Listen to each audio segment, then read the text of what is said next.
Hello guys, আবারও বেরিয়ে পড়েছি সানডেতে ফান্ডে করতে। এই দিনটি ছিল রবিবার। আমরা গিয়েছিলাম একটু মেলা দেখতে। তো বিকেলে বিকেলে বেরিয়ে পড়েছি দুজনে। তো প্রথমে মেলায় না গিয়ে প্রথমে গিয়েছিলাম মাসিমণির বাড়ি, ওর মাসিমণির বাড়ি। তো ওখানে গিয়ে মাসিমণির সঙ্গে একটু গল্প করে, একটু কাজ ছিল, কাজটা সেরে একটু খাওয়া দাওয়া করে আবার আমরা দুজনে বেরিয়ে পড়েছি। এইটা হচ্ছে ওর মাসিমণি। এখানে মাসিমণিকে বলছিলাম, মাসিমণি একটু হাই করে দাও। মাসিমণি একটু লজ্জা পাচ্ছিল। তো কী বলো তো, সবাই তো ক্যামেরার সামনে আসতে পছন্দ করে না। তো চলো, তারপরে যেহেতু মাসিমাকে টাটা করে তারপর আমরা চলে এলাম মেলাতে। মেলার গেট দেখে নিই। মেলাটির নাম হচ্ছে সংহতি মেলা। আমাদের এখানে চৈতন্যপুরেই মেলাটি হয়। তো মেলাটি অনেক দিন আগে থেকেই শুরু হয়েছিল, আমাদের যাওয়ার সময় ছিল না।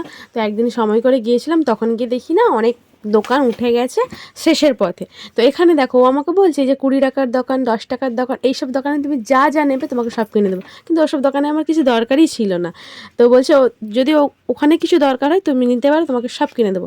তারপর ওখানে দেখো বাচ্চাদের কিছু রাইড ছিল, বড়দেরও ছিল।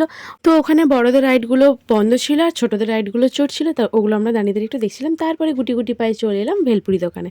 মাসির বাড়ি থেকে আমরা টিফিন করে এসেছিলাম।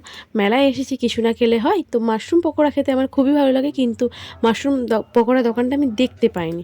তারপরে চলো ভেলপুরি খেলাম দুজনে মিলে। ভেলপুরি খাওয়ার পর তারপরে আমরা বেরিয়ে পড়েছিলাম মেলায়। তেমন কিছু কেনার ছিল না, তো কিনিও নি। ব্যাগ দোকানে গিয়েছিলাম, একটু ব্যাগ নেওয়ার ইচ্ছে ছিল, কিন্তু ব্যাগটা পছন্দ হয়নি। তো তারপরে এখানে এই বাড়ি সাজানো, রুম সাজানোর জন্য কিছু জিনিস দেখছিলাম। তারপরে আমরা চলে এলাম মদিনা ব্যাগ সেন্টার। এটাও হচ্ছে চৈতন্যপুরেই। তো ওখানে কিছু ব্যাগের কালেকশন দেখছিলাম। এরা জানো তো, এদের এখানে কারখানাও রয়েছে, নিজেরা ব্যাগ তৈরি করে। তো সত্যি বড় থেকে ছোট, ছেলে মেয়ে উভয়েরই পার্টস রয়েছে। সত্যি খুব সুন্দর, শুধু পার্টস নয়, পারফিউমও রয়েছে। তো চলো, আজকের আমার এই ভিডিওটা কেমন লেগেছে তোমরা অবশ্যই কমেন্ট করে জানিও। তো আজকের মতো টাটা, বাই বাই, আবার দেখা হবে নেক্সট মিনি ব্লগে।